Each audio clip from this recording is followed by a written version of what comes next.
Target ng economic managers ng bansa na mapababa ang presyo ng mga pagkain sa Setyembre lalo't gumaganda raw ang takbo ng ekonomiya. Ang mahirap daw ipangako sa ngayon ay ang pagbaba ng presyo ng kuryente at gasolina. May unang balita si Mark Salazar. Ito ang target ng economic managers ni Pangulong Bongbong Marcos. Upper middle income status ng Pilipinas by 2025. Tripling paglaki ng ekonomiya para tawaging economic giant by 2030. Mga pangakong pag-angat kasama raw ang 14 na milyong Pilipino na mahihirap. Or cutting poverty incidence to 9% by the end of the President's term or sooner. This is the single most important number that we aim to achieve.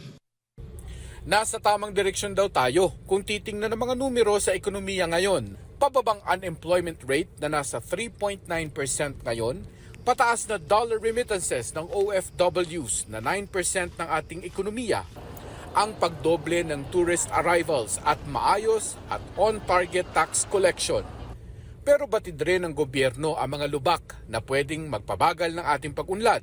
Halimbawa, ang pagbagal ng government spending sa mahalagang infrastructure projects. Yes, there was some kind of a decline last year in terms of spending, but the agencies were able to provide catch-up plan by third and fourth quarter. Now, in fact, in January of this year, we already released more than 80% of the budget. So we expect by now that all or even most of their projects are already bidded out and ready for implementation. Tinanong ang economic managers na mga isyong mas malapit sa sikmura ng masa. Anong plano sa presyo ng pagkain, lalo na ng bigas? We expect rice prices to go down by 20%, maybe by September. Pinakamahirap naman daw ipangako ang mababang presyo ng kuryente at gasolina dahil imported ang langis.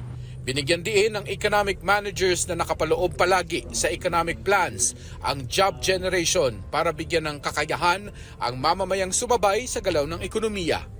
Ito ang unang balita. Mark Salazar para sa GMA Integrated News. Mga kapuso, para una ka sa mga balita, mag-subscribe sa GMA Integrated News sa YouTube. Sa mga kapuso abroad, subaybayan niyo po kami sa GMA Pinoy TV at sa www.gmanews.tv.